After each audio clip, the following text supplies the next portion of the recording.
नांदेड़ के कामगार कार्यालय दफ्तर के सामने महाराष्ट्र सेल और महाराष्ट्र रिप्रेजेंटेटिव एसोसिएशन की जानिब से एक एहतजाजी धरना मुनज़्ज़म किया गया।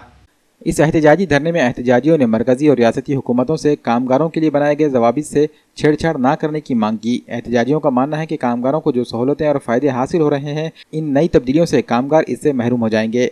हुकूमत की कामगार मुखालिफ पॉलिसियों के खिलाफ महाराष्ट्र सेल और महाराष्ट्र रिप्रेजेंटेटिव एसोसिएशन ने एहतजाज मुनज़्ज़म किया। नांदेड़ कामगार कार्यालय के आला अहदेदारों को एक मेमोरेंडम पेश करते हुए इन्होंने अपनी तशवीश से वाकिफ करवाया। मागणी मान्य केले नाही काही पॉइंट्स असतील तर ते घेतले का त्यांनी लीडरशिपला विविध सभेमध्ये लोकसभेमध्ये ते दिला आहे। केंद्र शासनाच्या विरोधातला हा निषेध मोर्चा आहे, निदर्शनं आहेत। केंद्र शासन कामगार मंत्रालय केंद्रातलं हे आमच्या कामगारांसाठी जे 44 कायदे आहेत ते सगळे मोडीत काढून नव्याने 4 कायदे आणण्यास येऊ पाहत आहेत। त्याच्यासाठी ते चालू आहे त्यांचं जे काही राजकारण, त्याच्या विरोधातले हे निदर्शन आहेत।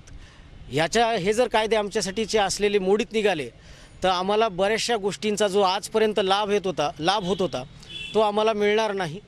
आम्हाला बऱ्याचशा गोष्टींपासून वंचित करण्यात येईल आणि बऱ्याचशा कंपन्या, जसं की आम्ही वैद्यकीय प्रतिनिधी क्षेत्रात आहोत, तर आमच्या कंपन्यांची आमच्यावर होणारी मुजोरी वाढेल, आमचं शोषण करण्याला त्यांना स्वैराचार मिळेल।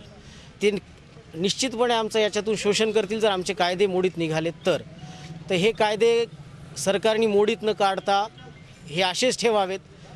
तसंच आमच्या काही नव्यानी मागण्या होत्या त्या मागण्यासुद्धा त्यांनी मंजूर कराव्यात, यासाठीचे हे निषेध आणि निदर्शनं होते। आणि ही निषेध आणि निदर्शने भारतभरामध्ये प्रत्येक कामगार कार्यालयाजवळ होत आहेत। आज पूर्ण भारतात ही निदर्शने होत आहेत। महाराष्ट्रामध्ये आमची जी संघटना आहे MSMRA, त्याच्यातर्फे महाराष्ट्राच्या प्रत्येक जिल्ह्यात जिथं कामगार कार्यालय आहे तिथं ही संघटना काम करते, त्या ठिकाणी निदर्शने होत आहेत। त्याच अंतर्गत आम्ही आज नांदेड MSMRA युनिट इथं कामगार कार्यालय नांदेडचं जे आहे तिथं आम्ही आज निदर्शने करत आहोत।